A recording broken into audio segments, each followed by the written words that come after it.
be number one? Number 6 is Sonic Automotive. For more than 50 years, Training Magazine, written for training and learning professionals, has underscored the point that training matters. In 2001, it debuted the industry's premier annual ranking of organizations that excel at human capital development, Training's Top 100. Each year, Training Top 100 winners eagerly wait to hear their ranking on this coveted list and find out who will nab the number one spot. We're getting down to the wire here. Number 1 is slowly approaching. Winners are recognized and their rankings are revealed at a black tie gala held the first evening of the annual Training Conference and Expo. Companies are assessed on a range of factors, including financial investment in employee training and development, the scope of development programs, and how closely such efforts are linked to business goals.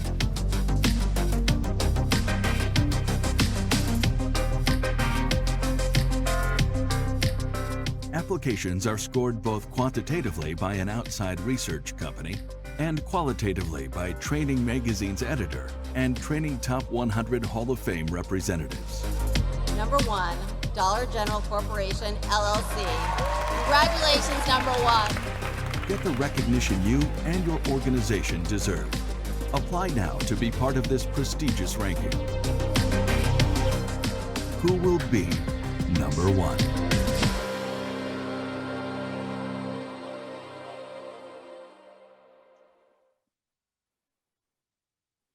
Hello, everyone. Happy Friday.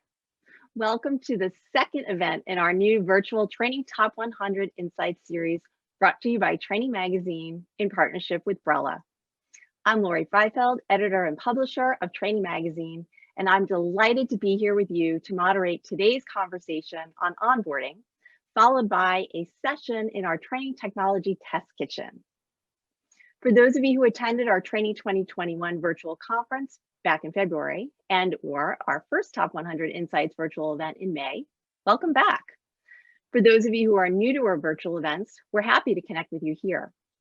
We're excited to help you all continue to connect and network throughout the year instead of just at our in-person events. Now, we do want this to be an interactive event, so I invite all of you here, both returning and new attendees, to go ahead and introduce yourself in the chat. Go ahead and share your biggest onboarding challenge in the last year, or maybe the most effective onboarding solution you implemented in the last year. As you're doing that and getting to know each other, I'm going to give you some information about today's session. Our two panelists are going to share some of their onboarding best practices and lessons learned during the pandemic, plus give us a look at their onboarding strategy going forward as their employees go back to working in the office in some form or another.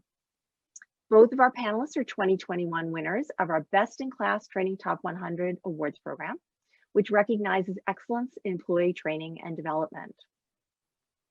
All companies are welcome to apply for the Training Top 100 as long as they are not training vendors, meaning that their primary business is not selling training products or services.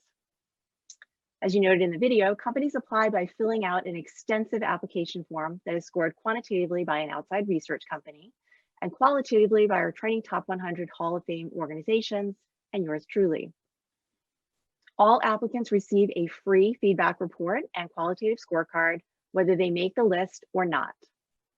Please visit the link on your screen to download the application and scoring guidelines, and I'm happy to answer any and all questions throughout the entire application process. Just email me at Laurie, L-O-R-R-I, @trainingmag.com. Also, just a quick note that our Fall TechLearn Conference will be virtual this year. Taking place October 25th to 29th, this event features 130 different learning experiences. Trust me, you don't want to miss it. We are offering a special early bird rate of $100 off. And we're offering a special discount to Training Top 100 applicants, so there's yet another reason to apply. There will be daily Training Technology Test Kitchen sessions during the TechLearn Conference. And you'll also want to check out the dynamic lineup of certificate programs we are offering post-conference, plus Camp Gamicon, where the adventure awaits. And one more thing, don't forget to mark your calendar for September 10th for the next Training Top 100 Insights. And we're just about ready to begin, and I have a few housekeeping things. Each of our 2 panelists will speak for about 10 minutes, but we'll stop for questions twice during that time, and again when each of them finishes. And then they will spend the remaining 15 minutes of this session answering more questions. Please type your questions in the question pane, not the chat pane, as that will make it easier for us to pull them out. And don't wait until the end. You can ask questions at any time. We also encourage you all to chat, connect, and share your challenges and best practices with the group in the chat pane during the discussion. The Q&A discussion will end around 11:55 a.m. Eastern to give you all a chance to take a quick break before you return for the Training Technology Test Kitchen demos. So let's get this discussion started. Please welcome our first panelist, Laurie O'Mara, Project Manager at business services company Paychex. Welcome, Laurie. Hi, Laurie. Nice to be here. I'm really excited to share some of our onboarding strategies that we've been working through to get ready for our return to office. But first, let me share a little bit around what Paychex is all about and what we do for our employees from an L&D standpoint. Obviously, from the name Paychex, we do a payroll service, but we are also more than that. We're an HR, insurance, retirement organization, a true human capital, human management capital company. We have 15,000 employees across the country, and we also have a presence in Europe and in India. We've actually hired over 2,300 employees last year. Our training audience is typically going to be your folks that are frontline service and call center and sales. And then also our learning instructors are really playing more of the role of coaches and mentors these days. They've really transitioned from that traditional in-person classroom training to a virtual world and really being the coach and mentor to support those employees as they get back into the job. Some of the topics that we are most training are HR, payroll, regulations, sales and consultative skills, and then also customer service and loyalty. So those are some of the areas that we spend a lot of time making sure that our learning instructors are up to speed on. So in the spirit of evolving onboarding, I wanted to talk a little bit about where we were pre-pandemic. So we really were in a great state. We already had about 75% of our 20+ new hire onboarding programs already in a virtual state or ready to be in a virtual state. We had 2 corporate training centers, both in Rochester, New York, and Phoenix. And then we also had an in-person presence in our 12 local service centers across the country. Better technology over the course of the last 2 to 5 years has really helped us be more effective in the classroom in a virtual state.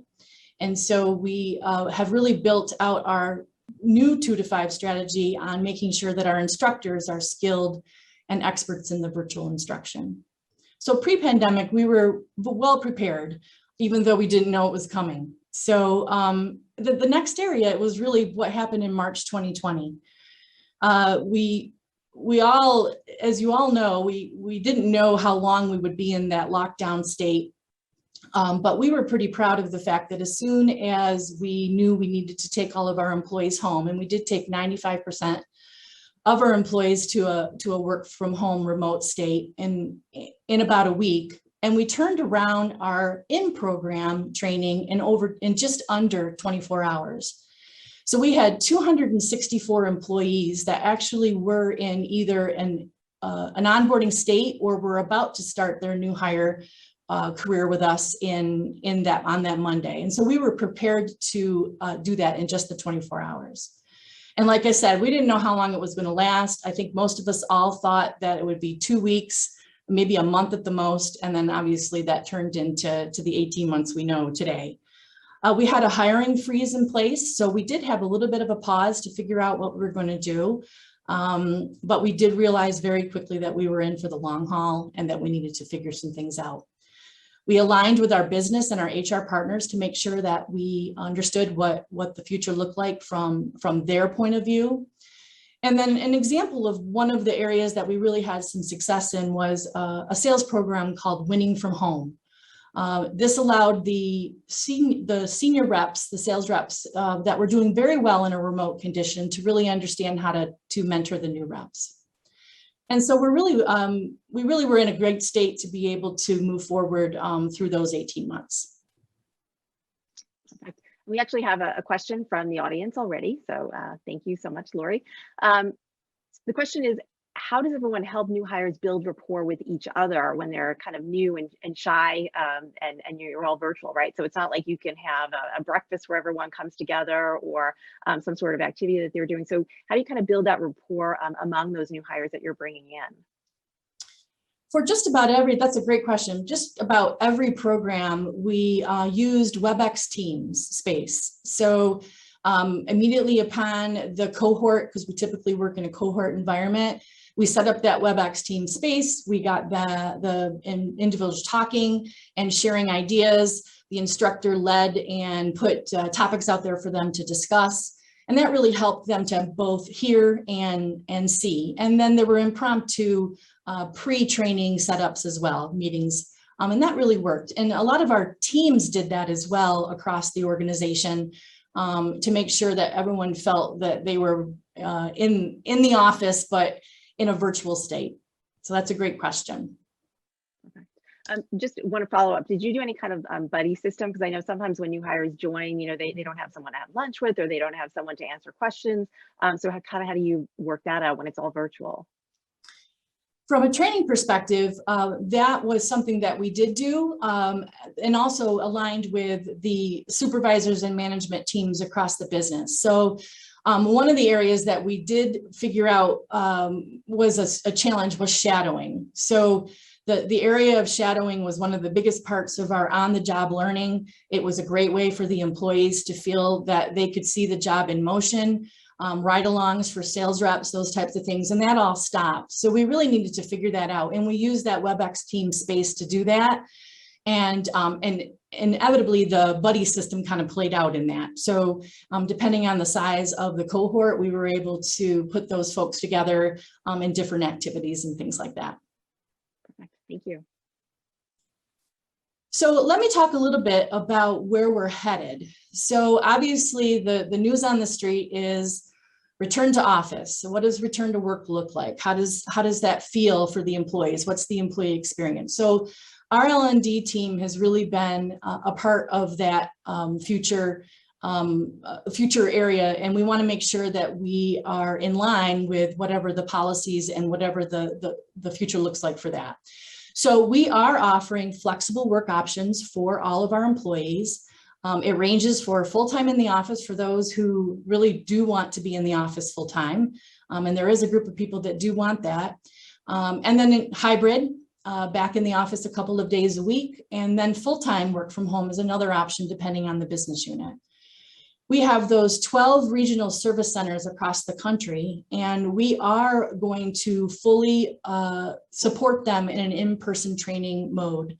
So they're working right now as we speak to fully open in the fall, and we will reinstate both a blend of virtual and in-person, but it will be primarily in-person for those new hires. We also have a number of sales programs in place right now to start in the fall as well. That is really based on what our turnover numbers are looking like. So we're looking at how do we bring our folks together in one of our corporate training centers and reinforce and have them have interaction with our senior leaders. And so we're working on that as well from a return to office in-person training perspective. We have some strategies. Oh, go ahead, Laurie. No, go ahead. Okay. Come back to the question in a moment.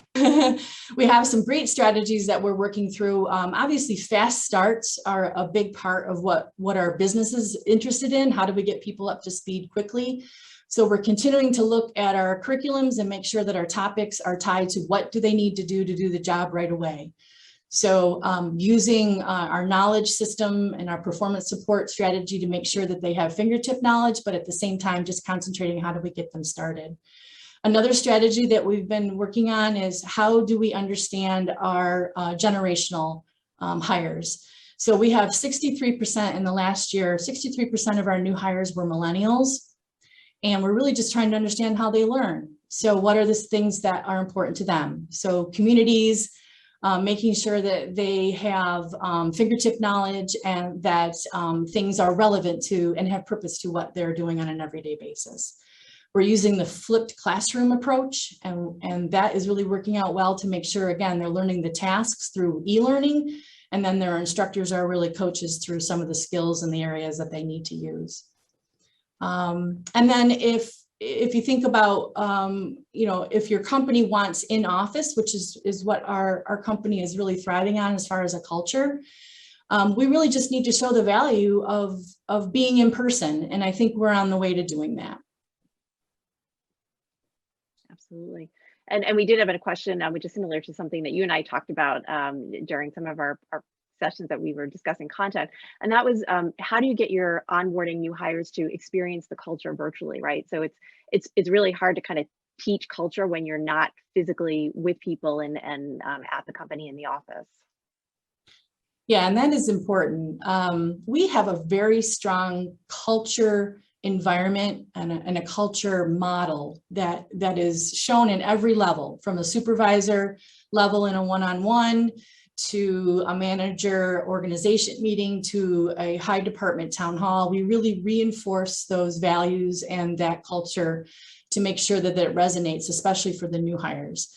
We also have a great group of culture champions that lead individual activities and help really foster and introduce the culture to the new hires.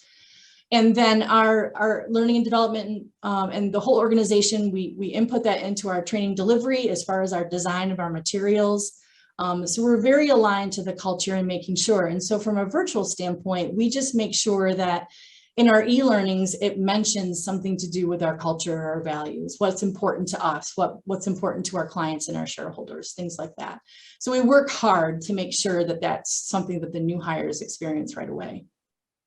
Excellent. Not an easy task, I'm sure.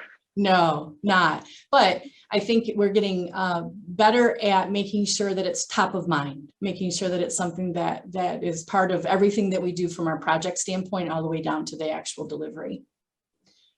So the other area that I thought I'd share, and obviously the test kitchen after this, I would recommend that everyone attend that because I think you'll get some great ideas from a technology standpoint. But we've really had some luck with our tools that we've used over the last 2 years or so in making sure that our virtual strategy is in place. So the first one is really a virtual coaching tool called Rehearsal. Many of you have probably heard of this before. It's a great tool. We use it in many of our new hiring programs to really talk about role play and making sure that they understand what the job is like, what the expectations of the client or the prospect. We use it in our sales area quite a bit with very good success. Another tool, like I said before, is really WebEx. WebEx Teams and WebEx Meeting Center, or any version of your messaging system that's out there, is really a great tool that we sometimes think is only internal, but we can use it from a training standpoint and really get some of those features to help us deliver and make the training more interactive. We take advantage of some of the areas that we have contracts with, like our LMS communities inside of our Cornerstone LMS. And then we also take advantage of a tool called WalkMe, which is in Salesforce. And that is a side-by-side way of learning how to actually use the system. And then one more area is journey mapping. So we've done a lot of journey mapping over the last couple of months, and we use Miro for that. Miro is a whiteboard tool.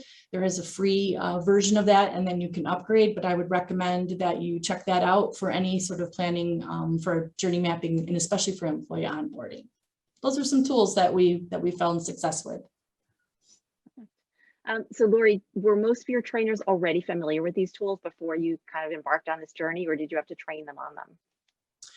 We actually had to do a little of both. So all of them are very intuitive. However, there's some that are a little bit more complex at the beginning. So as an example, Miro has some online tutorials that are very helpful in understanding how to use it and get started and take advantage of it.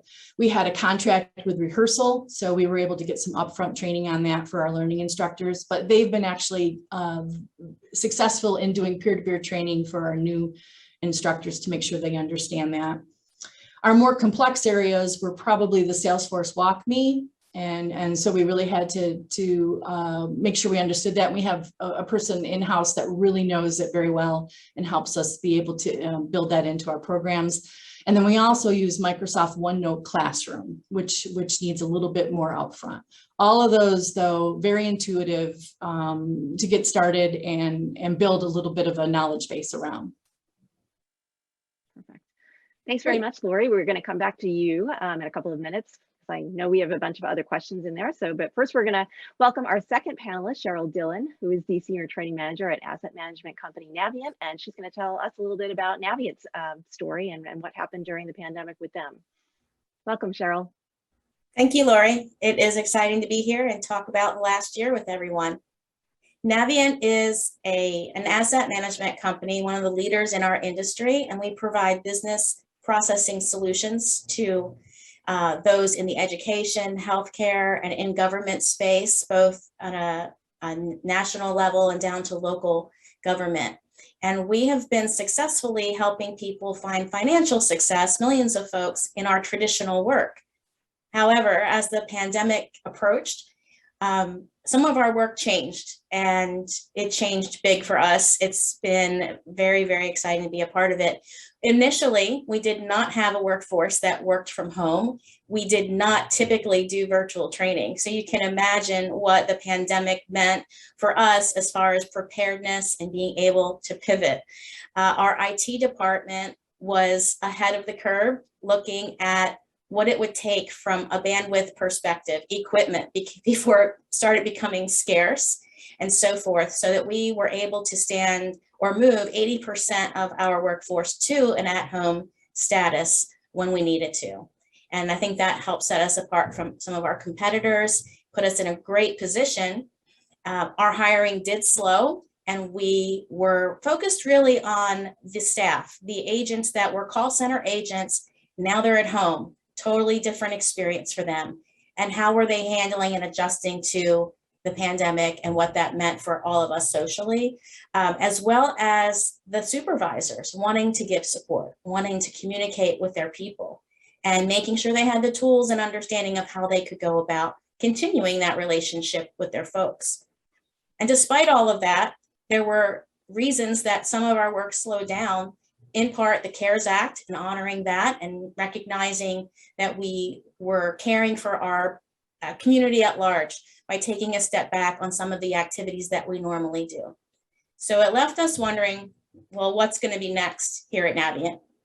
And our sales team really leveraged our expertise. We secured new contracts. We hired thousands of people in a whole different space, like I was mentioning. We started helping states with the overwhelming unemployment calls that they would have. You can imagine them not really being prepared for so many folks that found themselves in that position of needing unemployment.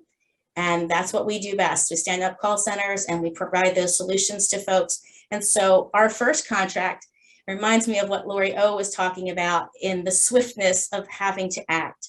We secured a contract, learned about unemployment that was not our primary focus in the past, learned the procedures, figured out how to transfer that learning, and began teaching on Monday. It was pretty dynamic, pretty fast paced, and our training team really stepped up to that challenge. We also have done contact tracing, and even today we are scheduling vaccination appointments for folks in a number of states. So you can imagine the collaboration that took, from recruiting to HR, IT, operations, and training.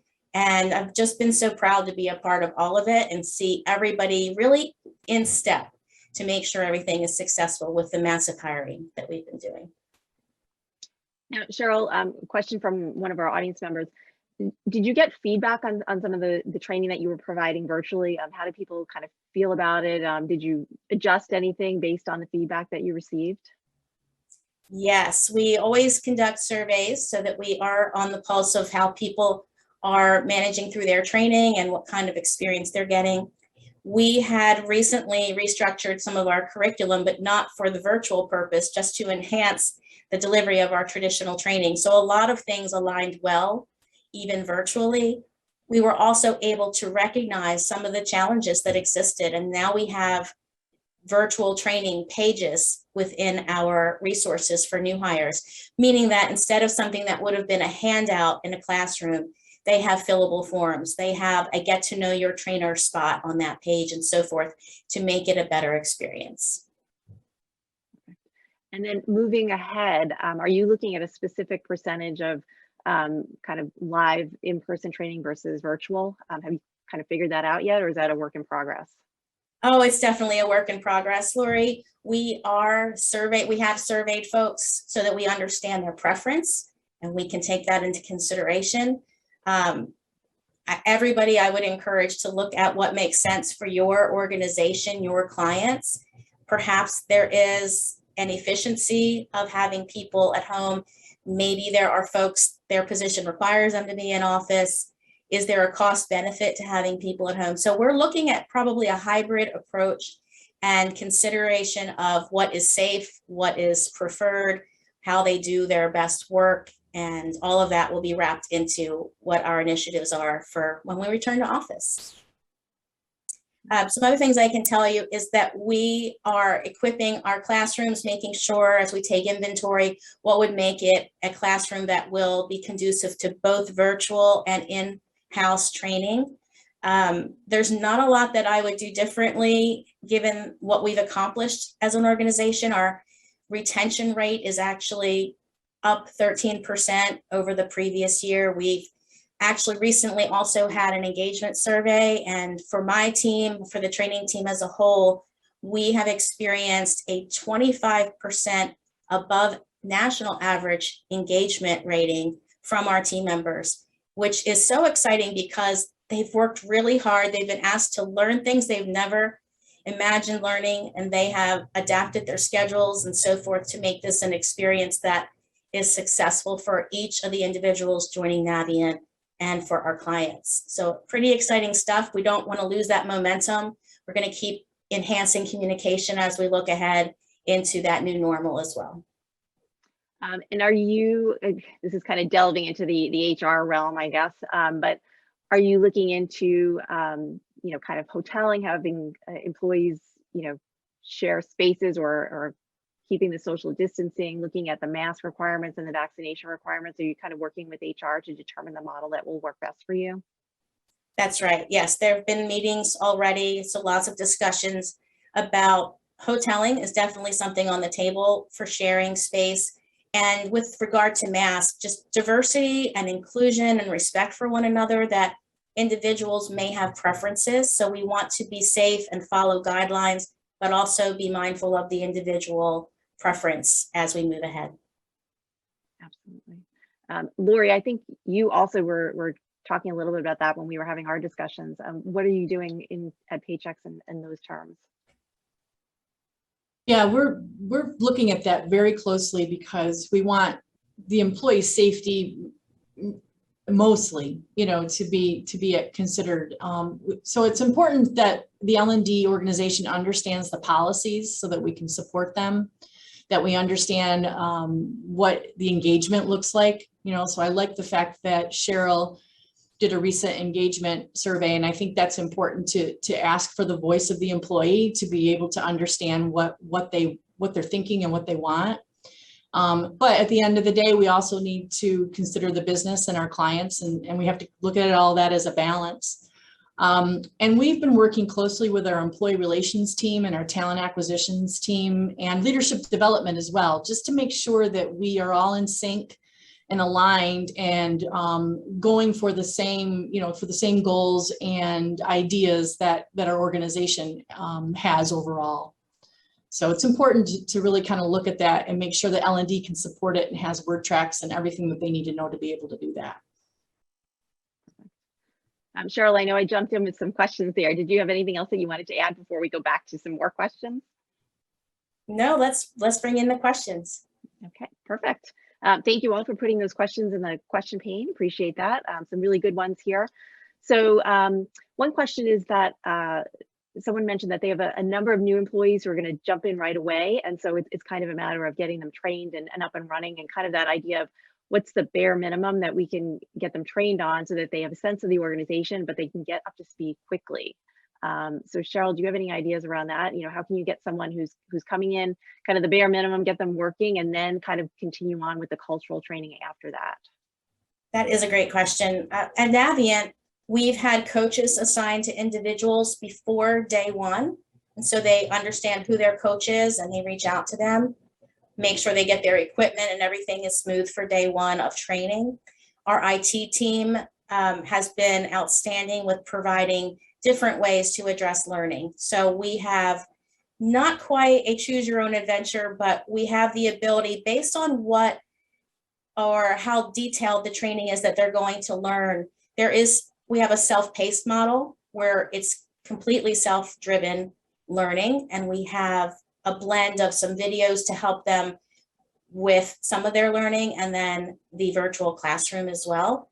And after training, I would encourage that there's a strong partnership with your leaders in the business area so that they are able to have a blended transition, meaning that the learning doesn't stop when the official training is completed by the training team, but they understand what we've covered. We also have regular meetings with them to make sure we are keeping in step with what may be new and different to modify our curriculum so that we're giving the accurate right now information to them. But I think the pre-hire and the post-training initiatives are what will matter quite a bit, because there's only so much that they can take in at one time, and then getting a little bit of a taste of the job and being able to get that coaching or that extension of training from their leadership is important. Laurie, you're nodding your head. Do you have something you wanted to add to that? I totally agree with Cheryl with everything that you're saying. In fact, that's some really good insight. And I was thinking of two areas that I would offer as some ideas. One is we have a knowledge center or a knowledge model that we follow. In other words, we have articles that tell people fingertip knowledge, and we've really put that into the training curriculum so that they learn how to search, they learn how to find the best answers, and they really get exposed to that right away, because it's hard to predict what they're going to get questions on. And then the other way is sort of a longer version of finding out, and that is to do a workshop around what are the most important things that they need to know. We call it a KSA, or a knowledge, skills, and abilities workshop. And it really allows the business to say, this is the most important thing that they're going to get phone calls on, or this is the most important thing that they need to know within their first 2 months. So we gear the training towards that. But I really think the pre and the post conversations are really important, needs analysis, those types of things. It's good stuff. Absolutely. And Laurie, just define that fingertip knowledge, because someone was asking about that, and we want to make sure that everyone understands and is on the same page when you use that term. Yeah, so we have a whole database of articles or solutions, sometimes they're called, that allow you, when you're in a call center or even when you're not, to be able to type in a keyword or a certain how do I. And so that fingertip knowledge, they have that kind of open and ready to search for and then be able to answer questions right away, rather than having to rely on going back to a training module or some sort of or get up or I am their supervisor or do something like that. So fingertip knowledge is, how do I get to it myself, find it, and really shoot for a one call close type of idea. Absolutely. So going back to the kind of the surveys and asking employees how they feel about things, two questions were around this, were that people seem to get a little burned out by surveys, right? Because I think organizations are worried. Are you burnt out? Are you stressed out by the pandemic? I want to know how you're feeling. And so I think those surveys were coming kind of fast and furiously. Cheryl, is there anything that you're doing around how to kind of keep the engagement via those surveys and not have people kind of just dismiss them or not really answer them? We have scaled back on the number of surveys this year. That normally outside of training, there are surveys well beyond the training period, surveys to the managers of those individuals. And since our traditional hiring was lower and we had these new contracts, we did find that it was optimal for us to scale back and not spend that activity in the surveys, so that when something meaningful needed to be surveyed and we needed that data, it was easier to keep people engaged and aware that that survey was coming to them and the importance of completing it.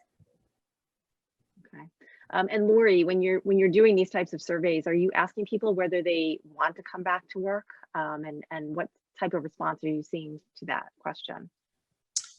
I think we're in the process of getting closer to understanding the want to come back to work versus what we're going to do as a business or as a company.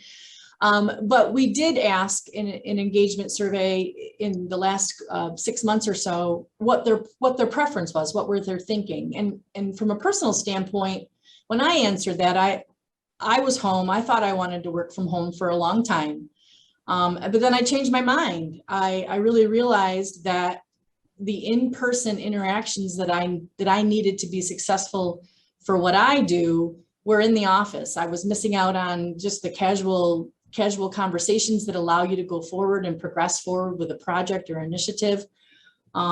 So I changed my mind, and I think people will change their mind over time, or not. So I think it's important to really just understand what employees are thinking and always ask for a voice at every level, not just through surveys, but through manager-employee conversations, town halls, anything that you can do to kind of get the latest and greatest information from your employees.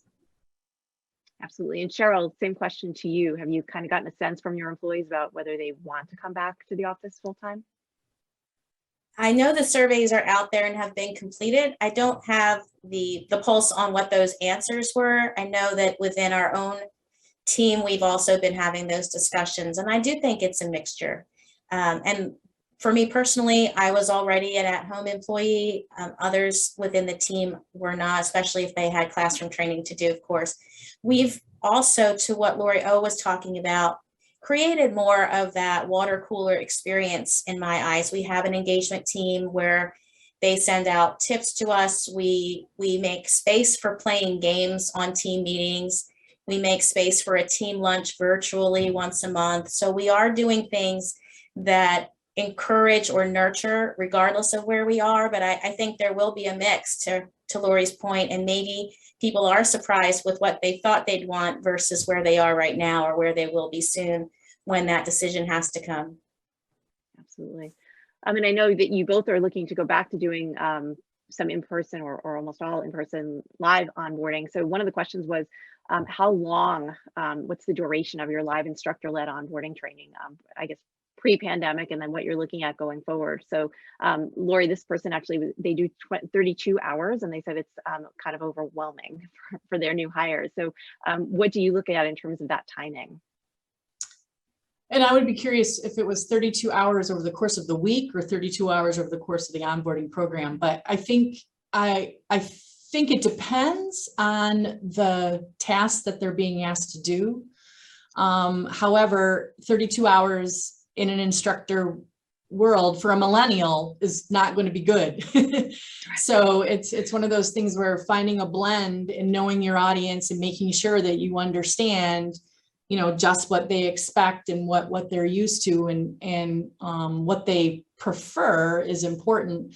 But it does depend on what you're asking them to be proficient at. So it's really important in some aspects that they are really good at what they do before they're live in front of a client or a customer. So I would say it's working towards that blend, but keeping that all in mind and landing in good places and piloting things, so if something needs, if there's a way that you can reduce the amount of time that you're an instructor led and allow them to learn in different ways, I would recommend that and trying that and getting feedback from them as to how that worked.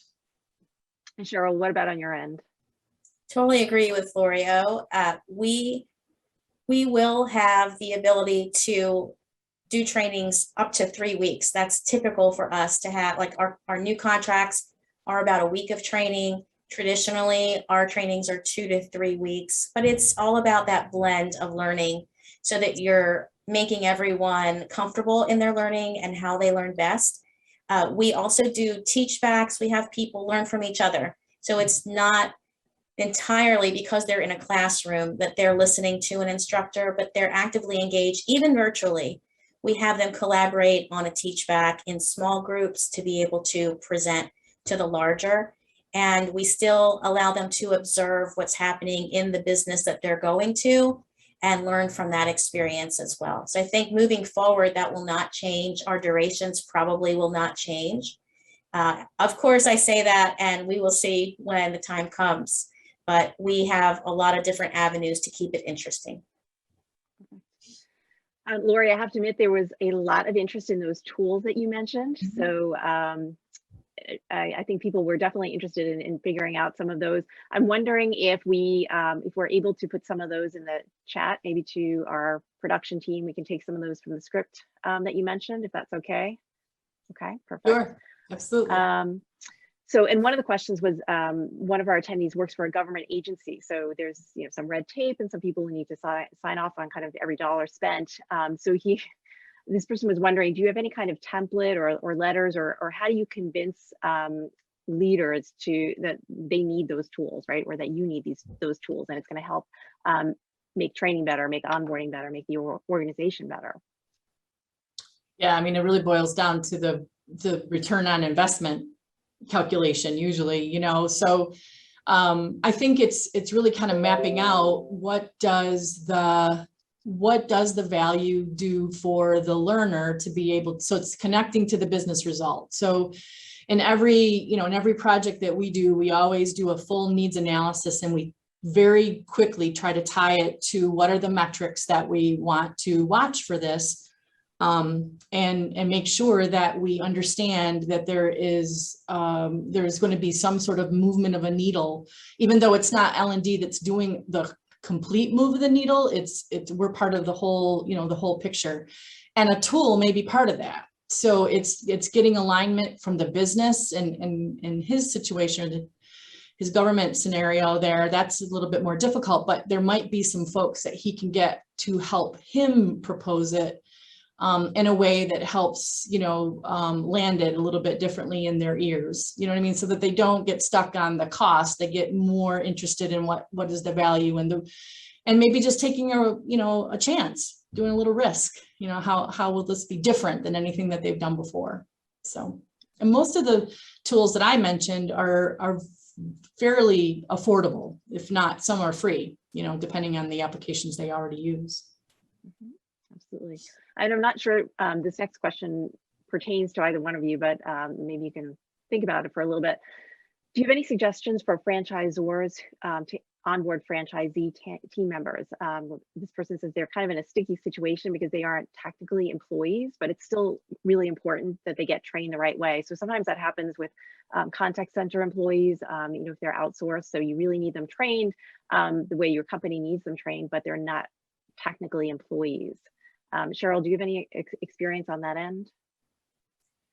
That is a tricky question, and that's not something that we experience at Navient. I know personally from other roles that I've had or other initiatives that I've had, I think it's important to have a menu of options for training and some accountability contractually to what they need to do or don't need to adhere to specifically. But I really probably wouldn't be able to speak in great depth to that.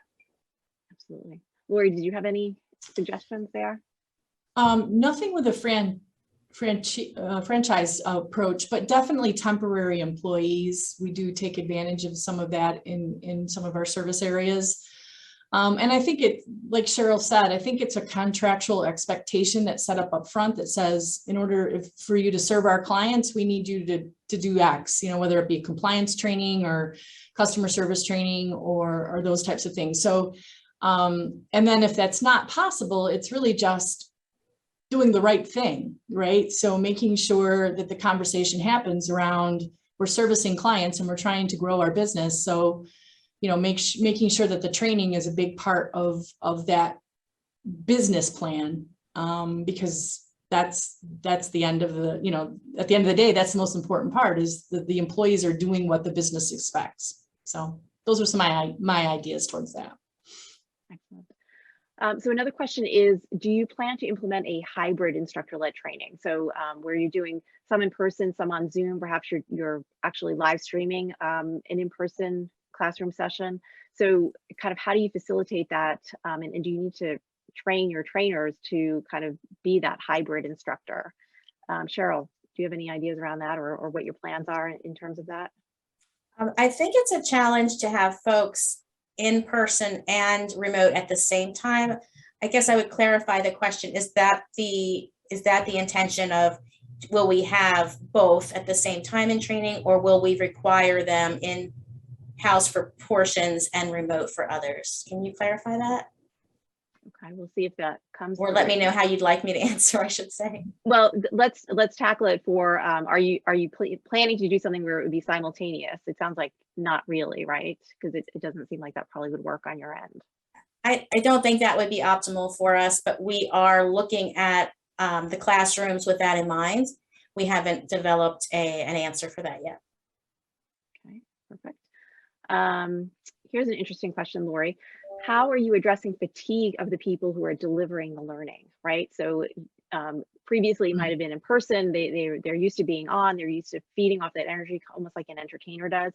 But now you're delivering that learning virtually, and you don't necessarily have that connection that you would in person.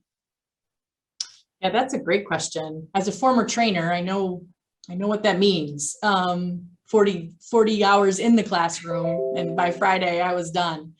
But I think, and being on, like even as example today, being on and energized virtually is even more daunting sometimes. And it's a good question to take back to my manager team and ask them to make sure that they're doing that, to make sure we're looking out for that fatigue. But I would say, what I do see is a lot of manager coaching of the learning instructors to make sure that they're informed, that they know and consider everyone's opinion on the balance of virtual versus e-learning. Do they have enough prep time? Because that typically, you know, the topics that we run into from a legislative or product standpoint need a lot of prep time to be prepared to get it straight for the employees. So it's a great reminder that learning instructors and trainers, they need to be taken care of for them to be effective. So it's a good reminder for that. Perfect.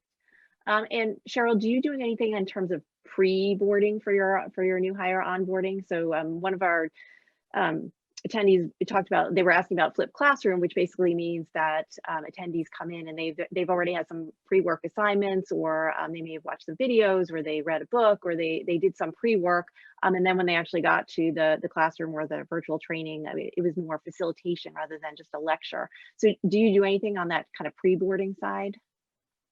We have done that with a contract or two, where they did have, you know, the first day they're with IT and they're making sure everybody's connectivity is optimal and they can get into where they need to for the training to start the following day. And so we would give them a course that was required by a client, and they could take it on their own personal device or on our equipment. It didn't matter. And so we would do that.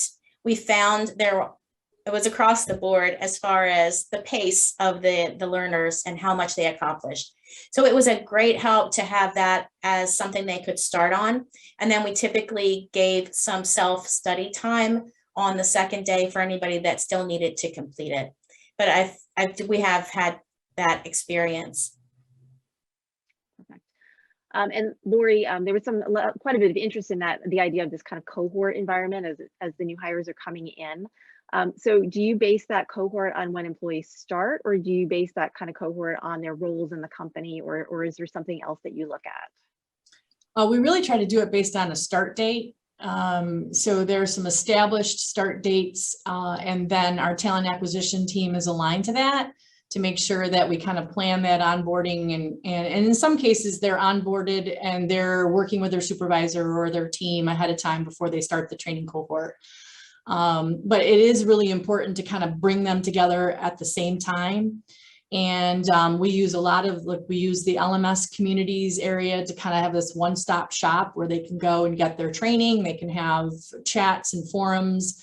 And that took a lot of coordination over the years to make that happen, because we needed to get the business aligned to the hiring. We needed to get our talent team aligned, and then our whole L&D organization needed to kind of be in the same place from a scheduling standpoint, those types of things. But I would recommend that you try it as much as possible, because it does make a difference to have those folks come to training together. They stay connected. throughout their career sometimes, and really help each other from a peer-to-peer standpoint. And going back again to those tools, because people were really interested in that, they really were interested in the fingertip knowledge and the knowledge base ideas, and wanted to know what technical platform you're using for that to kind of house those resources. I'll have to look into that. Okay. It's on the tip of my tongue for the, it's an application that's, yeah, I'll have to get back to you. We can somehow share that. But it's any tool, I suppose you could just type it into Google, right? Any tool that actually captures articles that have the theme of how do I, or you know, what do I do with this, or how do it, with a keyword kind of concept. So I will look it up and make sure we share it back. Perfect. Thank you. Appreciate that. And then one other question for you is around the culture champions. So there was some interest in that, and people wanted to just hear a little bit more, I guess, about how you train them up and you know, get the resources that they need, and how they kind of then go out to the rest of the employees and really bolster that culture. Yeah. In fact, Laurie, it was an outstanding new training initiative in my application last year. So we have a great, I think, I want to say 8% of our company are culture champions. I don't know what that number is, but we have a lot of interest, and we had a big growth in the pandemic timeframe. Obviously, people wanted to get involved, and they wanted to make sure that we were thriving as a company and as an employee base. We have a leader, a master champion when it comes to that area, that all he does is watch over this champion group and make sure that they have the resources and tools. We have monthly senior-led videos and trainings that we share on our values and around our culture area. We have some taglines. I'll show it right here. So this is one of them, be here now, which is about respect and making sure that when you're talking to someone that you're there for them. And so there's a whole, you know, I'd be glad to share that with anybody who wanted to reach out to me, so I can feel my inbox coming up right now, but I'd be glad to share some of that. And maybe you'll write an article on that for the magazine at some point. I know that's sometimes what you do, but perfect. Yeah. Thank you. Cheryl, I'm going to give you one more question, and then we're going to head for a wrap up. So has any of your kind of career mapping changed or been adjusted because we have this virtual edition in terms of work, right? So were there new positions that were created that you needed to kind of take into account in terms of training and career mapping? I probably am not aware of all of those things that might have occurred, but within my reach or span of seeing things change, we have had a lot of temporary employees, and that's also made way for some of them to be interim team leaders. You can imagine our staff being able to do what we can to get all of these trainings completed, but also reaching our point where our bandwidth was maxed out, and some of them were able to become or serve in an interim trainer role temporarily. And so I've seen that based on the touch that I have within our contracts that are new, but I'm not aware of other developed positions. Thank you so much. I have one technical question to answer. So someone was asking us about how we pre-built the slides and the music for the early arrival this morning. And so we actually use Zoom in a program called vMix. So that is the answer to that question. And that, unfortunately, is all the time we have for this session. I want to thank you all so much for putting in those questions. You know, this was a great session. There were so many more questions. I think we probably could have sat here for another 2 hours, although our butts probably would have fallen asleep, but I appreciate that. Be sure to stick around for the Training Technology Test Kitchen, which is coming up next. Many thanks to our panelists, Laurie and Cheryl. I appreciate your insights and sharing your experience today. Thanks to all of you for attending, and to our partner Umbrella for producing this event. Again, please be sure to check out the Training Top 100 application and our upcoming Tech Learn virtual conference, October 25th through 29th. And a reminder again, our next Top 100 Insight sessions will take place September 10th, so mark your calendar. Right now, we're going to take a quick 5-minute break so you can go grab a drink or a restroom break or let your pets out, like my dachshund Josh, who I'm sure is ready to go. But please be sure to come right back as Phylise Banner and her Technology Test Kitchen chefs are ready to showcase some dynamic training tools, tips, and tech, including an immersive simulation on diversity, equity, and inclusion. I'll see you there, and I will see you there too. Laurie and Cheryl, thanks so much for being here. Phylise, I'm turning it over to you. Thank you all. And welcome everybody. Welcome to Technology Test Kitchen. I'd like to bring all the chefs up, all of our guests up on screen if we can. I want to introduce you to what we have in store for you today. Starting off with Enzo Silva.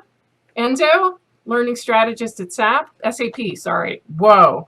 Paul Bills, Director of Chatbot Design at Mobile Coach. Shireen, Elizabeth, Marie, Sarah, Marianne Twumbarima, Educational Technologist at St. George's University. Bobby Carlton, my neighbor and Executive Director of Immersive Learning at Ready Learner One. And new to our happy band of learning techs are Hector Valley, Associate Director of Design and Team Lead at Emeritus. Hector, welcome to our group. We are so lucky today. We've got 3 guest chefs in the kitchen. We're going to start off today with Ray Jimenez, who's the Chief Architect, Workflow Learning Situation Expert at Vignettes Learning. And we all love you, Ray, and love your bow tie. So thanks for being here. Dan McCann, CEO and Chief Learning Officer at SimTrain, returning to the kitchen. Great to have you back, Dan. And Declan Dagger, musician from, what was that? Chief Technology Officer at ETU from Dublin. So we're going to start right away, jump right in with you, Ray. Ray's going to show us Situation Expert, the Situation Expert platform. Talk to us, Ray. Tell us a little bit more about the platform and how it supports learning in your space. Very good. Welcome, everybody. Thank you so much for having me here. The biggest question I have in my mind is always like, what is really the cheapest, the fastest, and the most reliable way to get answers while you're trying to fix and solve problems at work? So it's basically a combination of all, but let me share to you how a situation expert approaches the issue. So the situation expert really begins with the assumption that learners or workers go to people that they know.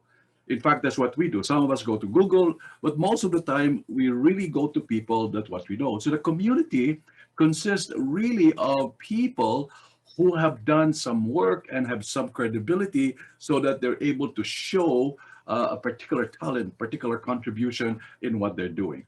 So here's a listing, for example, in here of the different people that have different investments in their knowledge in the area. If you move into that, you can also really find a more detailed information. We call it the path to expertise. The expert tips another person, and it might really be a very granular detail. For example, customer related, tractor related, it might be safety. So all of those are basically categorized by the system as a result of that. Now, you can also have what I call a pattern mechanism here so that you can see the density, where are the conversations in the community so that you can track with that area. So if I'm going to go in and jump in and simply say, you know, I'm looking for a topic in here, and what I wanted to do is to really go back and simply say, let's search this. And when I search this, I find one of my interest area, which is in the area probably of what I call tractor troubleshooting. And I'll give you a good case study here to really go deeper and understand this. So if I go to tractor, for example, I go then into my interest area and go down deeper into a case situation that we have published earlier as an expert, including myself. So now I go in and I simply go in and simply say, I want to know about the tractor and how they fix this problem because I'm a technician or I'm a manager in that tractor operation. So having done that, what you can see now is that this particular body of information develops a few things. It starts with the principle that we begin with problems at work. And I think that the trainer, the employee, the worker, the leader who's encountering the problem, what they do is they show a video of that issue. And let me run this very quickly here. It's about under 30 seconds. Hey, Chase, I heard your brother-in-law was having some kind of electrical problem with his tractor. Yeah, he's having something going on. We're not sure if it's going to be a battery an alternator or a starter, but I do know one thing. This tractor sitting here is costing him a lot of money, and he ain't making none. So we need to figure out what's going on. We're going to do a full electrical.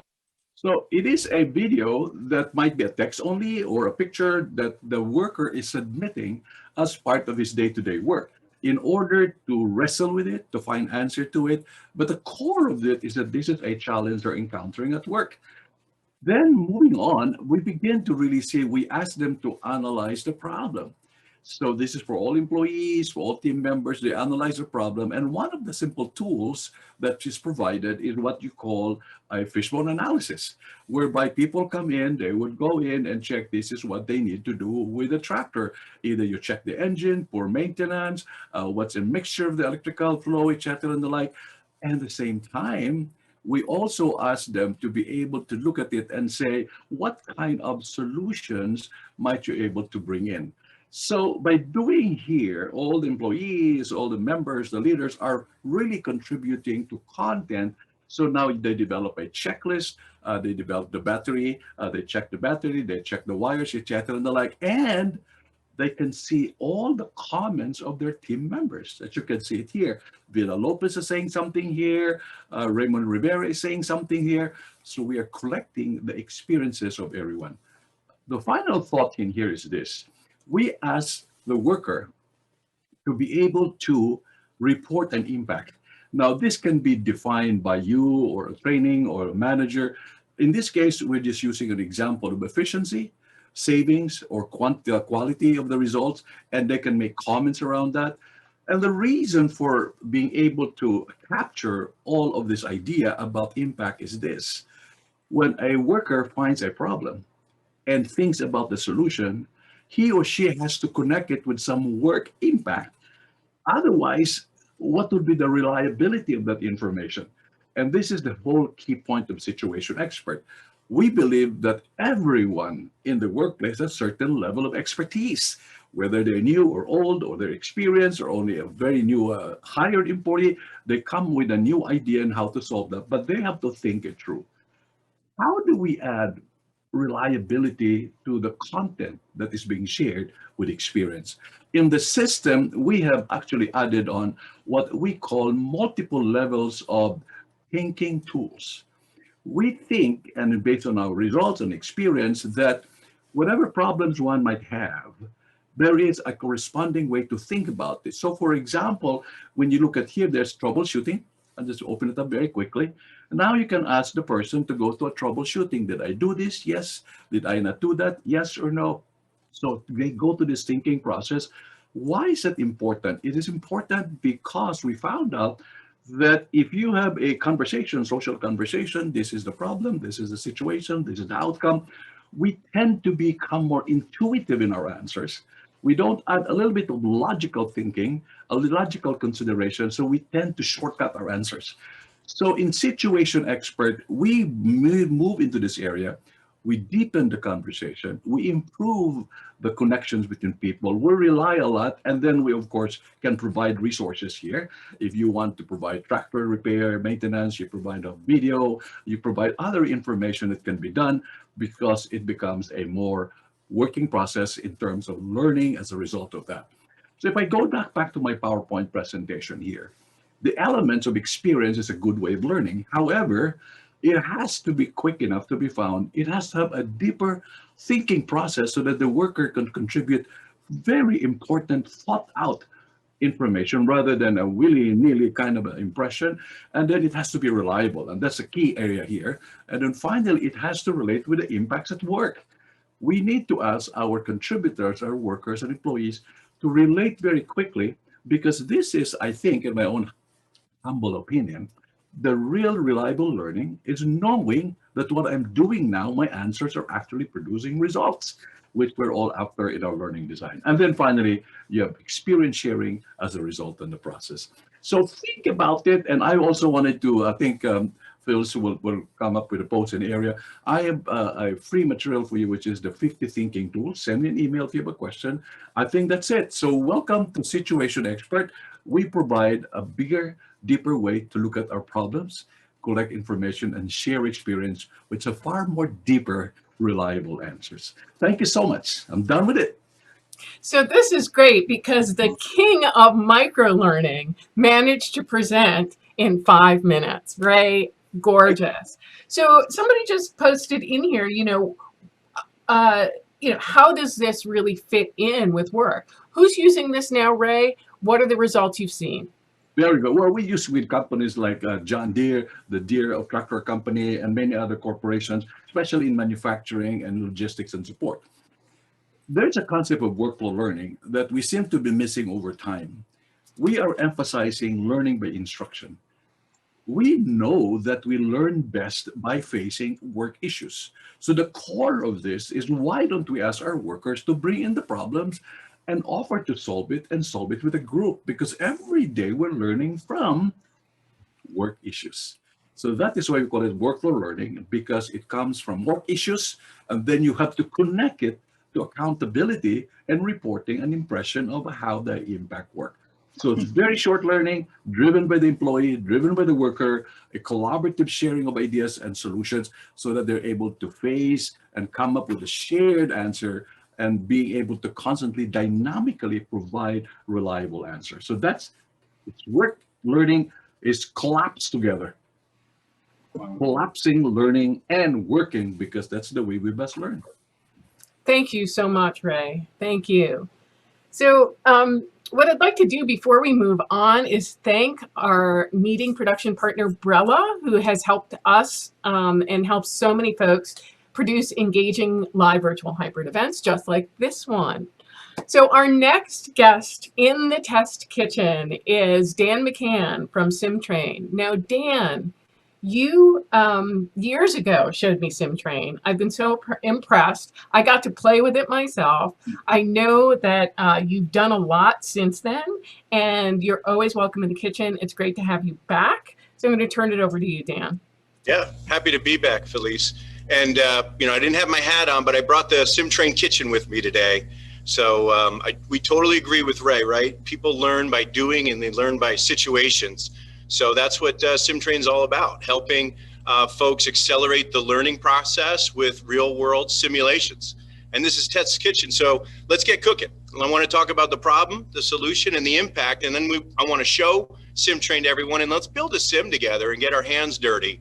So last year, with COVID and changing to remote training, it did bring a lot of problems around, but it also highlighted a lot of real issues that are out there. Like, for example, trainees getting enough situational training and enough repetition in that area and getting consistent feedback on their actual performance so they're job ready. And we're not putting those folks and those employees and contact center agents on the floor before they're ready. It leads to frustration, it leads to attrition, right? The question is, who learns to cook in a lecture hall? We're gonna learn to cook here by actually doing it, right? And what SimTrain does is we automate that situational training, things like role play, things like coaching, putting those in an automated environment. And imagine this, folks, your new hires come in and you're teaching them and telling them how to be effective. And then as early as the first day or first week in training, they're able to start applying that knowledge and start practicing the actual situations they're going to get involved in and get instant feedback on their performance. And that feedback's consistent across everyone. So they learn faster, and really important is you are cutting your resources to help them learn faster because you're doing this in an automated environment. And no one's learning on the customer, right? So we're building confidence, developing skills way before the customer interface. And good news is, customers using this are getting really great results from automating simulation-based training and situations, right? So reducing training time, and then also agents reporting being way more effective. So, as part of the Test Kitchen today, we're gonna offer a couple free evals to folks out there.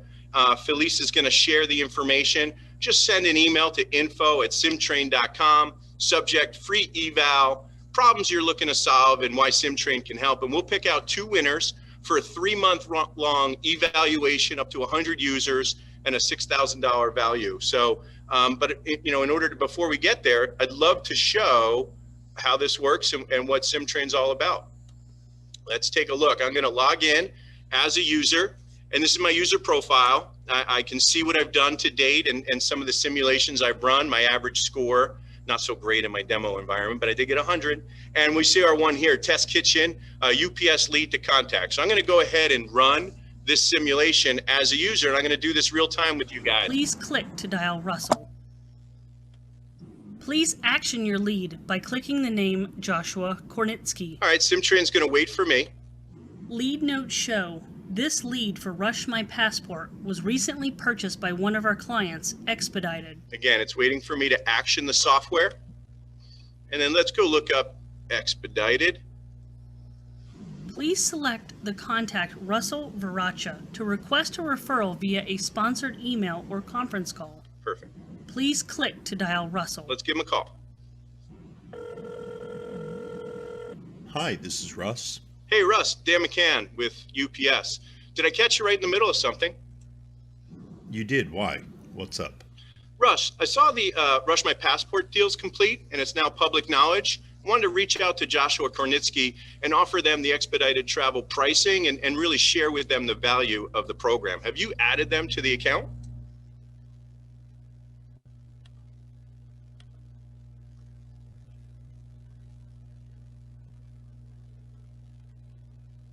All right. So I'm going to, instead of showing the entire sim, I could go through this in complete situation with Russ and walk through that particular scenario. Let me log back in as a user here. Let's go out of incognito mode for you. I tried to do both so I can show you designer and user at the same time. And let's see how we did. So if we go through that entire simulation for the sake of time, when I go through it, I get feedback as to how well I navigated the system, how well I have that conversation, and how well I execute along that dialogue, right? So one of the things we can do is we can see all of our attempts that we took in this particular scenario of converting a lead to a contact. I can see my keyword score, how well I did in that conversation with Russ, how long it took me from my average handle time, and I can get a sentiment score as well from SimTrain as to how well I'm delivering and executing.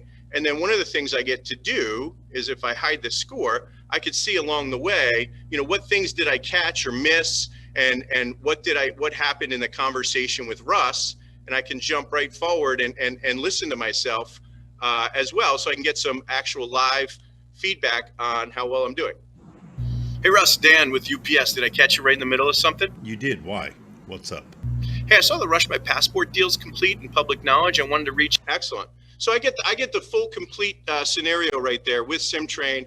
Run through those situations, get instant feedback on my performance, and I get to validate that and share and work with my coaches along the way so I can build confidence and develop those skills. And that's the actual running of a sim and the outcome of what happens in a simulation. So what I'd love to do with you guys is, because this is actually Test Kitchen, I'd love to go ahead and build one with you right now and share with you, hey, how does this work? How do we build this content? How do we get people into these situations quickly and get them going?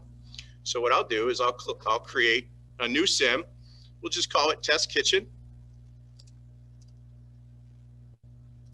And we'll spell it correctly. We'll make it version 4 and I don't know why. And we'll have a voice called Sim. And we got a bunch of actors that can play on text to speech if we want to do that way. Or as you saw in that simulation I just ran, we could actually grab humans or record it right on the microphone ourselves. So we're ready to get started. Let's go ahead and add a conversation in here from a user and Russ. I'll add the conversation we just had. Let's go ahead and close that out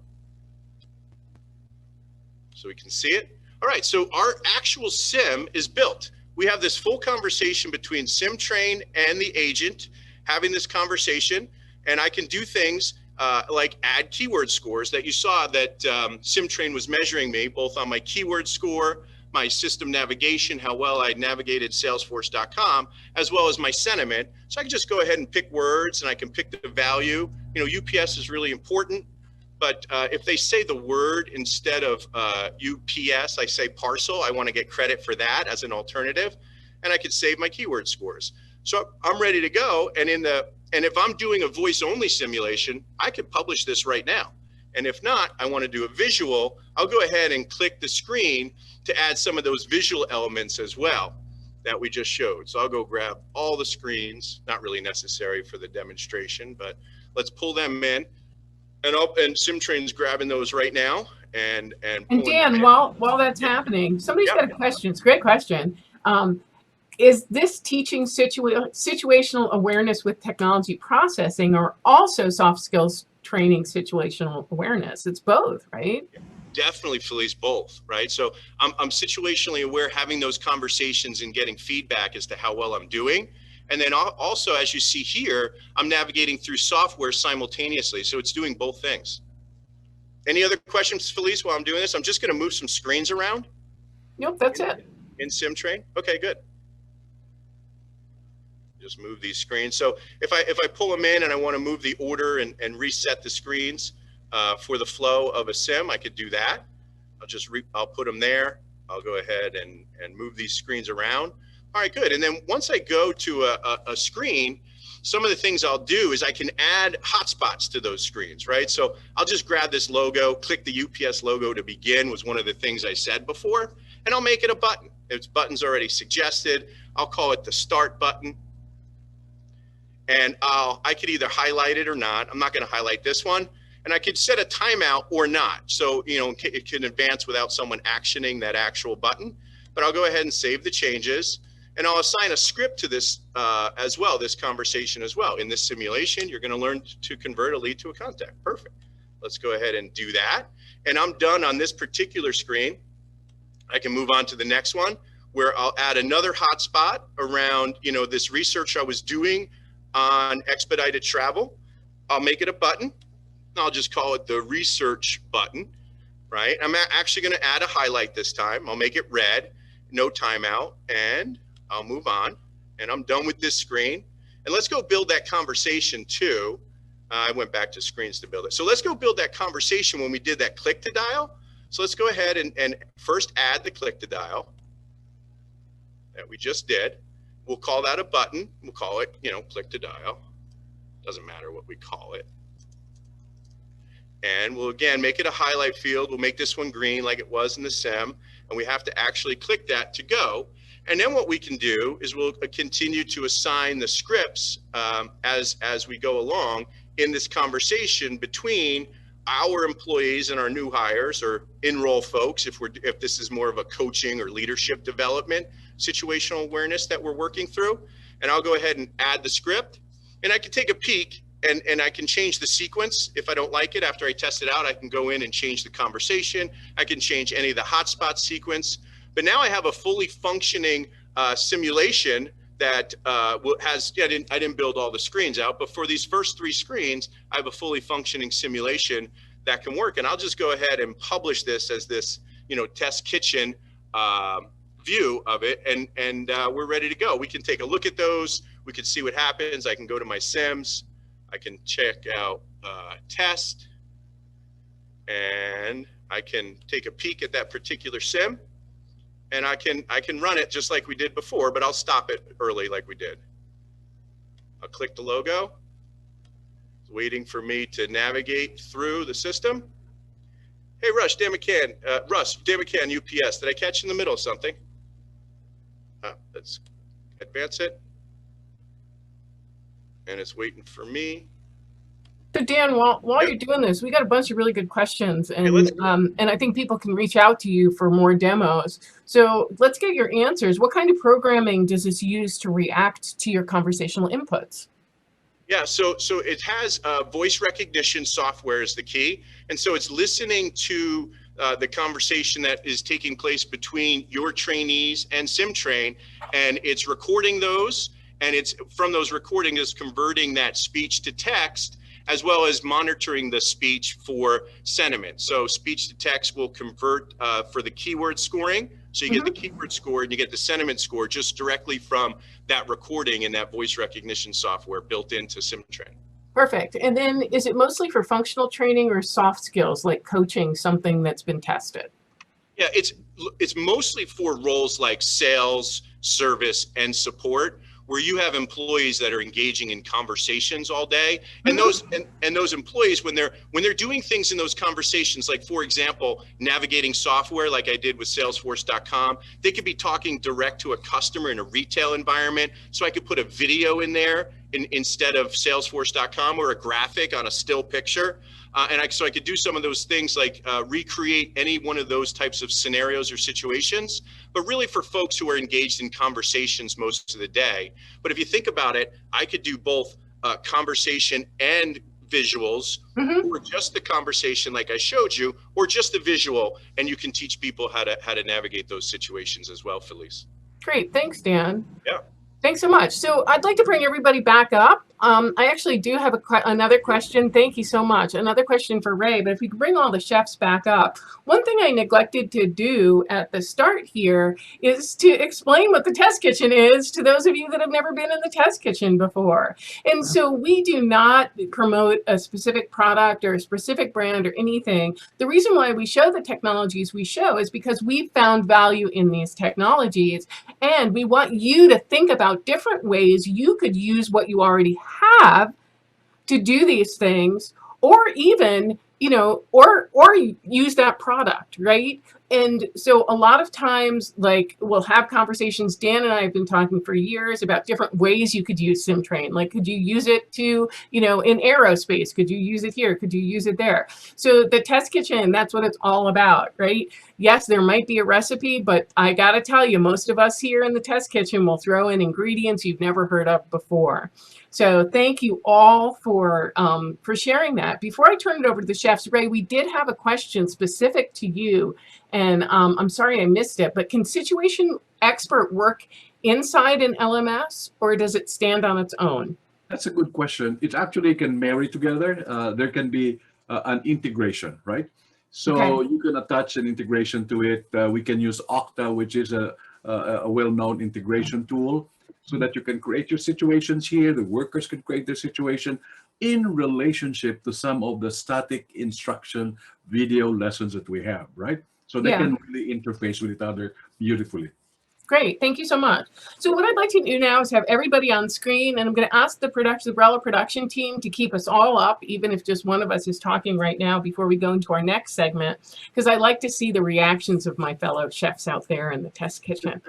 So what I want to do is I want to ask each of you what stood out as being interesting about what Ray and Dan showed. And I'm going to start with what I really got. Now, Ray, I have seen Situation Expert before, so it's a little unfair, but I have to say today when you talked about it, what I really heard you talking about was using the word impact over and over again. And many times we work in this space, and even if we are in control of our own learning, Bobby, this is a learning moment. Here we go again, right? Yep. So how often do we have agency? And I think that as if I'm the person having a problem in my space, and I'm the person who puts in this problem, I'm getting input from everyone to find the solution. But seeing that this leads to an impact of sorts, even when I look across the interface of Situation Expert, Ray, I'm realizing that suddenly I volunteered, so I better provide results. So I really found that interesting. And for me, that it's really helping me think a little bit differently about everything I will design going forward. So I really appreciate that. So Enzo, what stood out to you from what Ray and Dan presented?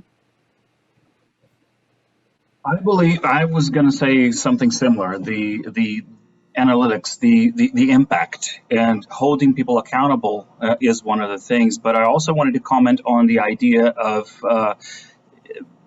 putting structure, which is something that I feel is really missing in many of our knowledge-based type of or community-based knowledge sharing infrastructures that we have in organizations, is bringing the instructional design theory and organizing models and ways to organize information to the masses. So it's one thing to say anybody can record a video in our platform and share, but adding that structure for the experts that might not be a learning professional is, to me, a huge insight here that this application has brought. So Absolutely.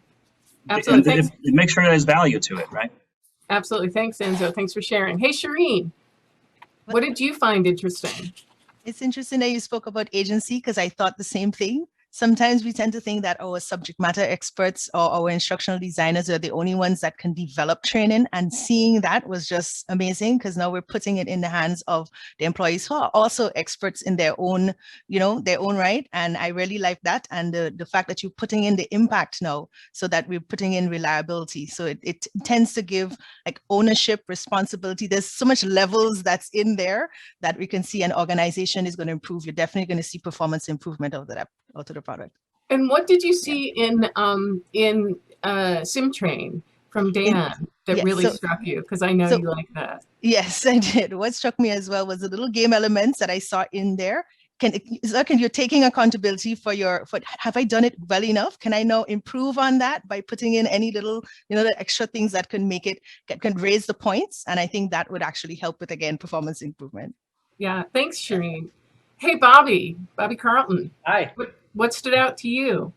Well, I'm going to build off of something that Shireen had said, earlier in her statement, how we can now rely on employees who are experts in their own way to develop and create these different type of training platforms. So it's just taking this idea of an ABC framework, right? We're absorbing how this technology works. We're then blending it into our work environment, into how we do things. And now we have the tool to be creative and then pass on that knowledge to other employees. And I think both of those platforms allow that. They give employees and learning managers that ABC framework to, again, to help other companies and fellow employees work together and collaborate together. And there's a lot of pathways of different solutions in there. Right, and do you think the technology is enabling those pathways more so than it ever could have before? Absolutely. Yeah. So Hector, newbie in the test kitchen, what stood out as interesting to you? Yeah, I think agency is important, but context is also key. So I really like the context that's provided. I'm also a big fan of microlearning. So I really like how Ray presented these thinking tools, including just a simple checklist. Sometimes we want to create those checklists for our learners, for our trainees, for our staff. But all the thinking tools that he presented were really interesting, and it really makes it concise. It provides context within the flow that he was showing and just makes it easier to deliver that learning, and also really easy to gather that knowledge. With Dan, it really provided more context there too, which I felt that, when you're training, you need that context. Somebody can take you step by step through the process, but once you're in the actual field and you're actually working with those customers, that is going to provide the right kind of context to really build that training. I think also with Dan, with SimTrain, and and I take the concepts, not the product, about being able to do this without fear of failure. Well, I don't mind failing, but that you have this controlled environment where you're getting feedback that's private, right? And I know that in SimTrain, that feedback can be controlled. So it could be like only you, only your supervisor, or a bigger group to learn from. So I think that's really, thanks for sharing that, Hector.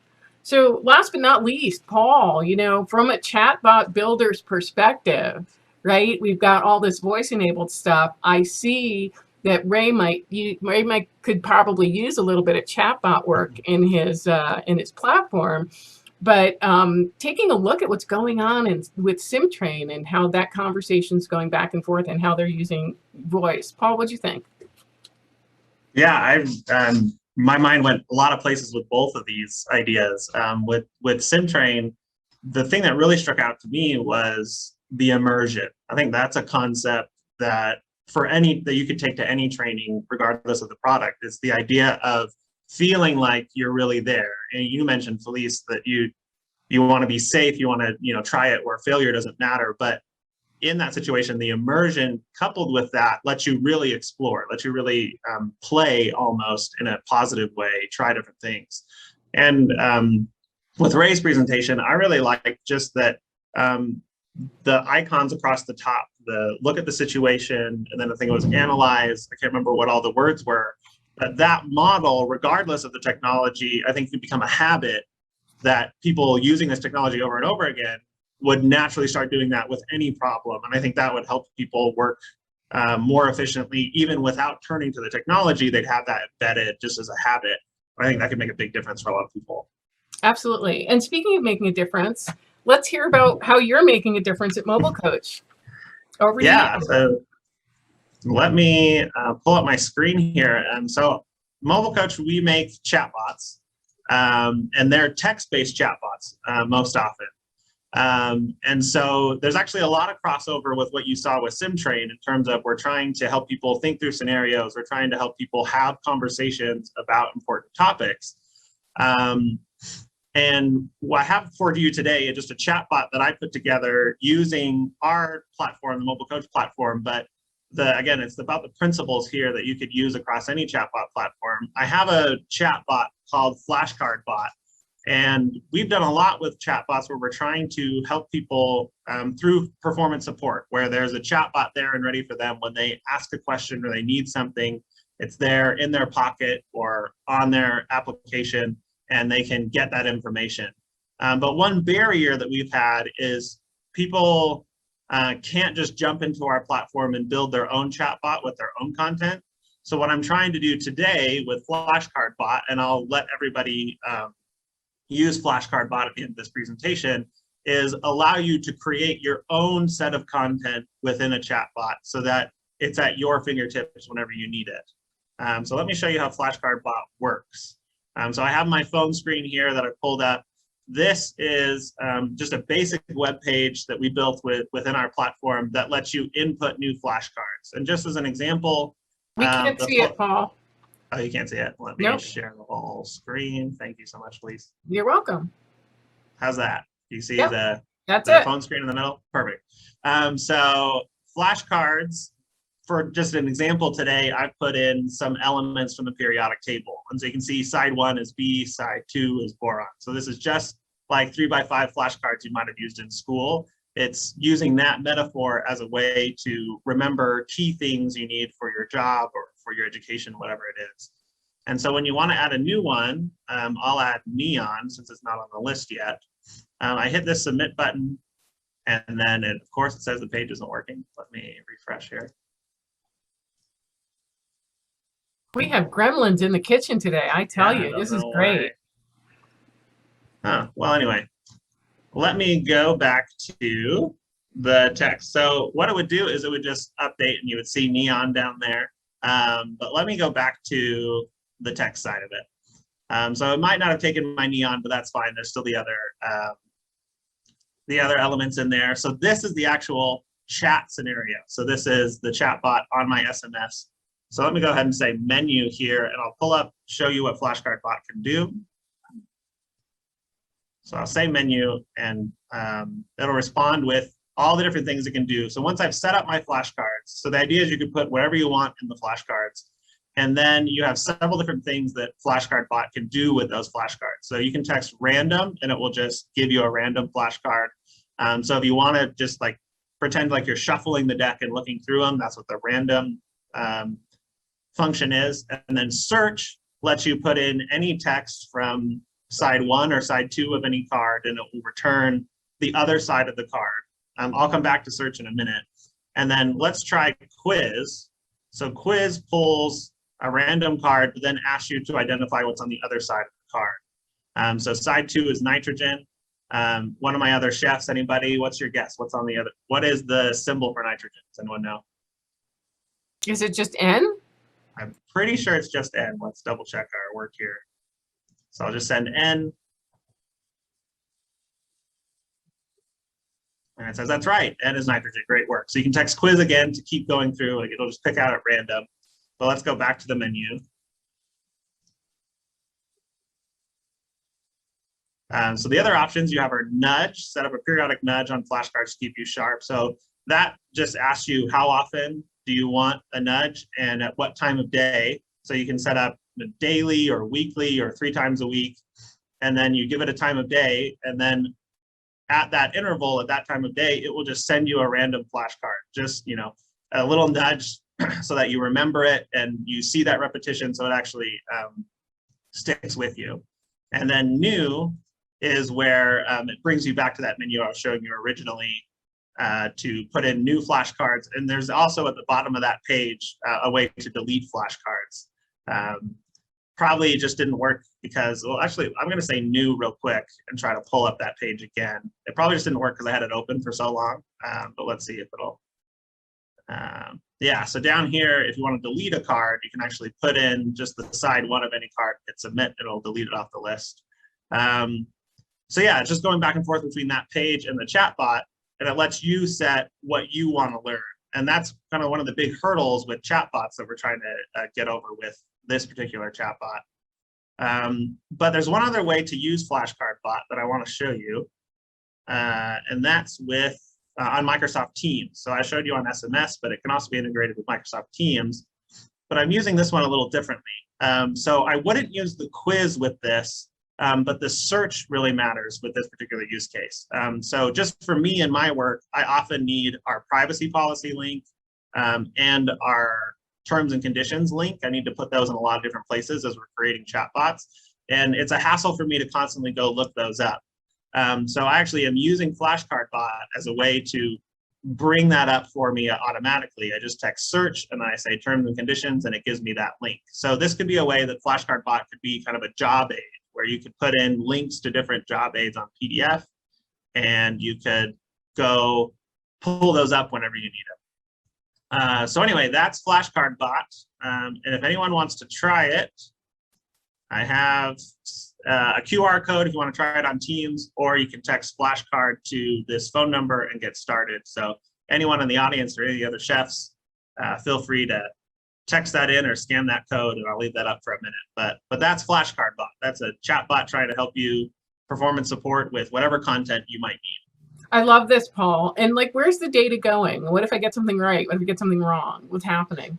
Yeah, so it's not keeping track of all of that right now, but it easily could. So we could upgrade Flashcard Bot to kind of keep a running total of what's your current percentage, what's your overall score. And so that data is just kind of sticking on the mobile coach servers right now, but we're not using it for anything, of course. But yeah, there's different ways we could expand on this idea where we could keep track of that gamification element. So you could do multiple quizzes and try to get 100% over time, something like that. Sure. And I think the most important thing here, and this is why I love you guys at Mobile Coach, is you're always giving us things to play with. And every time I get a new mobile coach, like, you know, here, play with this, because Vince is always sending them here. You want to try this out? I learned something, right? And so I can go in here, I can play with this, and it's not about this specific chatbot. It's about thinking about ways to use chatbots, how this all works, what you need to get in there, and how the information connects. Thank you so much, Paul. And thanks for being ready last month when we didn't have a test kit. Yeah, of course. Gave you more time to work on it. So next up, all the way from Dublin, Ireland, or a little bit north of Dublin, Ireland, Declan Dagger from ETU. Come on and share your performance support strategies with us. Hey, Phylise. Hey, everybody. Good morning, good afternoon, depending on which part of the world you're in.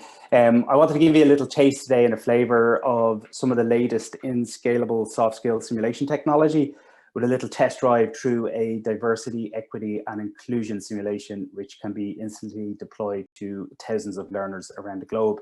We're going to dive into a little scenario here in a moment where you'll witness a racially motivated microaggression, and you'll need to decide how to react with the various team members that you're working with. Decisions that you make within these simulations are tracked and measured against best practices and desired state behaviors, while practice, repetition, and in-the-moment coaching supports sustainable behavior change and demonstrable impact and ROI for the organization.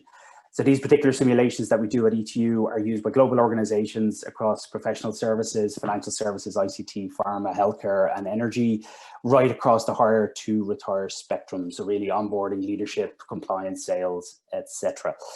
So without further ado, let's jump straight to the flavor for what the learner sees and interacts with. Hello and welcome. My name is Laura and I'll be your guide. In this simulation, you are a member of a client-facing team at a tech company. On your team are your colleagues, Jason, Donnie, and Teresa, and you all report to Melissa, your manager. You're working on a client engagement, and it's nearing the end of an internal status update meeting. In a moment, you'll take control of the simulation where you'll get to choose what to say and do next. When you're ready to start, click Continue. Okay, we're ready to start. So yeah, that just about does it for me. I'll have the data processed by the end of the day and we'll update the team when it's completed. Expect an email from me late this afternoon. That's great. All right, well, thank you all for the time. It looks like we'll all get 5 minutes back in our day. But before we go, does somebody want to take the first pass at collating everything and putting together the messaging for the client? We need to send an update to them early next week. I've got some time. I'd be happy to take that on. Is that okay? Honestly, Donnie, I'd just like somebody to take it who has a little more polish. Teresa, what do you say? I can do it, sure, but Donnie can handle it too. Exactly. All my client satisfaction ratings are high. I always did this kind of thing in my previous role. So as the 5th member of the team, I am now in control of how I respond to that situation that's just happened. So based on my decisions, so I've got options here that I can select on the right-hand side of the screen. Based on my decisions, the scenario will play out, and I'll get some in-the-moment coaching on whether that was a good or bad decision. Actually, that doesn't work for me. Thanks. I guess I just need someone a little more senior to work on it. It's an important account, and I think we need to show up with all that we've got. We need to be impactful and drive results. More senior? I've been with the company longer. Yeah, Donnie and I are in the same role, and he's been here longer than I have too.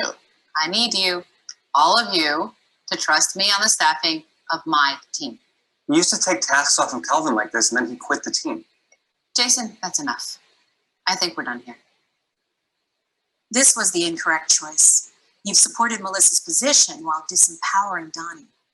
Consciously or otherwise, Melissa's behavior is a microaggression, a recurring, subtle indignity, whether intentional or unintentional, that insults, invalidates, or stereotypes members of a marginalized group. Now, how will you respond to Melissa's call to wrap up the meeting?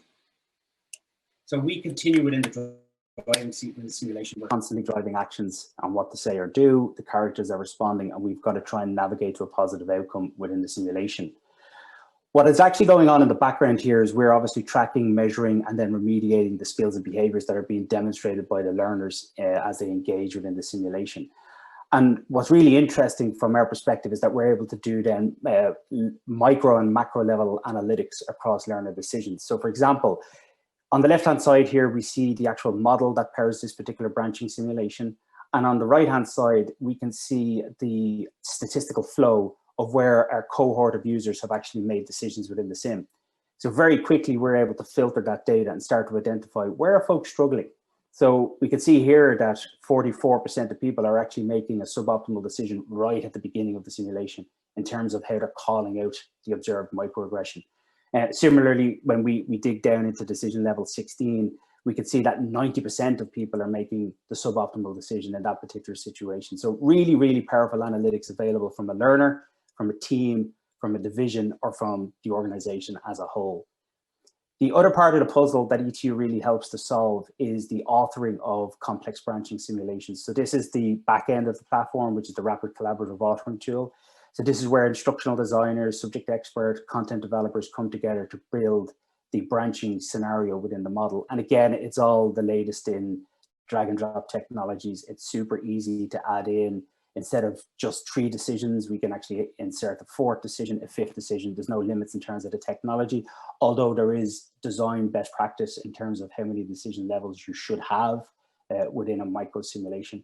So yeah, really looking at the end-to-end building, delivering, and data analytics around immersive experiential simulations for soft skills learning. I think, Phylise, we're bang on time. Bang on time. Thanks, Declan. Yeah, I'd love to bring all the chefs back up. And before we go ahead, I do have some questions for Paul on Mobile Coach, which I wasn't able to ask him. So just real quickly, Paul, does Mobile Coach integrate with Google Chat, and can it work on PCs also? Well, you showed in Teams so that we know that it's not just mobile. What about Google Chat? Yes, yeah, we actually just in the last month or 2 released Google Chat integration. So yes. Great, thank you so much. So I want to go around and ask the chefs again, and I'd like to include Ray and Dan and Declan to share their thoughts on everything that was shown today. I want to talk about what Paul showed and what Declan just showed, because for me, taking a look at these things and these development tools, it's just amazing how much easier it is to create learning experiences than it used to be. So technology's made it so that we can create these chat interfaces very quickly. And what Declan showed us, that rapid authoring tool that ETU's got, it's almost like the low code, no code programming movement where we're dragging and dropping these elements. And I mean, I remember we go back to those days in CBT when we had to really hard code those if-then statements for our learners and developing those learners and developing branching. And it made me think of Twine, Paul, right? And how you use Twine to develop branching. And, you know, it is as simple as a piece of string, right? So we can go back to our roots in how we're creating those branches. But tools like ETU and Mobile Coach and 1,000 other tools out there are just really harnessing the power of this low code, no code space for drag and drop capability. So what I'd love to do, because you didn't get a chance to talk about each other's applications, Ray, I'm going to ask you what stood out to you as most interesting today. Well, just to follow up on what you just said, this kind of a renaissance time for technology for all of us. And I think one of the biggest opportunities we have, as you can see all of the products, is that how do we make this even more in line with better thinking about learning? I think the technology has made it very seamless. Now we have to push the thinking behind these technologies, because somehow I have a suspicion that technology could lead us the way, but maybe only short at certain points. Mm-hmm. So an example is that I wrote a book on scenarios, and I've been talking about scenario simulation for years now. But the element of scenarios could actually be relegated to the learner discovering their own learning processes, because today the development of learning can also be triggered by the learner themselves. So those are really beautiful applications and software. Congratulations to you to make it easy. It would take like 1,000 hours to figure out this drag and drop. Today, like, you really drag and drop, right? So congratulations. Absolutely. Thanks for sharing, Ray. Dan McCann, what did you think? I loved how everything we saw today was all situational. It was all scenario based, and everyone's talking about learning by doing, right? And we believe, you know, every company is going to have situational training as part of their curriculum. And the more we can get in and involved that way, the better off our learners will be, and they'll learn faster. So I just thought each of the tools were fantastic the way they did that. So great. Really, Yeah. Thanks, Dan. So we have a question that for Declan. Declan, can ETU be integrated into an LMS? That might have been a planted question. Yes, absolutely. Yeah, we've got out-of-the-box integrations with all of the major LMSs. So Workday, Cornerstone, Saba, CrossKnowledge, Tatara. So yeah, basically any system that can support SCORM or AICC, which I think is 99.9% of LMSs, we can integrate with out-of-the-box. Okay, and people are asking what the company that you work for. I know it used to be Empower the User. Now it's ETU. Standing for Empower the User. We did a rebranding exercise last year, because apparently Empowered User is more of a statement of intent than a company name. But yeah, it's shortened for Empowered User. But that is still our mantra. Yeah. Thank you. And Declan, what stood out to you today as interesting? It probably sounds like a bit of repetition, but I just think, yeah, it's finally the time for what I believe is the most effective modality of learning, which is learning by doing. And the tools and technologies and the methods that we've seen today and what other folks are doing is making it more accessible for the general sort of learning and development community. And I think we need to do that, because the promise and the capability and the value proposition of learning by doing is incredible. When you really look at, I suppose, the role of L&D is not necessarily the old school way of filling heads full of knowledge. It is about building capability and enabling employees to perform at their optimal within a job context. And I think immersive learning, experiential learning is absolutely and fundamentally required in order for that transition to successfully happen. So long live experiential learning. Absolutely. Thank you so much for sharing. And that's what the Test Kitchen is all about. And so I'm going to turn it back over to all the chefs and see what they thought about these last two sessions. But so let's go ahead. Start with you, Bobby.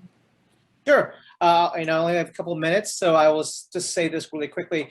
We've come to this era where the learning environment is no longer where you come in and just participate in a lecture, right? You are now you are empowered as a learner, right? Because we all learn differently. Some of us are visual learners. Some of us learn by doing. Some of us learn through text, and these tools really blend all of those types of experiences together. And I think we've really given those tools to learners so they can actually absorb the content better, and they can walk away with it and take that knowledge with them much faster. Thanks, Bobby. Enzo. Yeah, for me, I also believe this democratization of authoring things that used to be so complex is a point, but I'm really interested here in the impact, the measurement. Many times we were restricted in what we could measure. We could see the impact of things. We could see what choices people are making. And I really love this here, that it puts the metrics right into the tool, and you can see how people are responding, what needs to be addressed within the scenario as a producer, as a content owner there as well. Absolutely. Paul. I think overall, it's about giving people the opportunity to find their answers.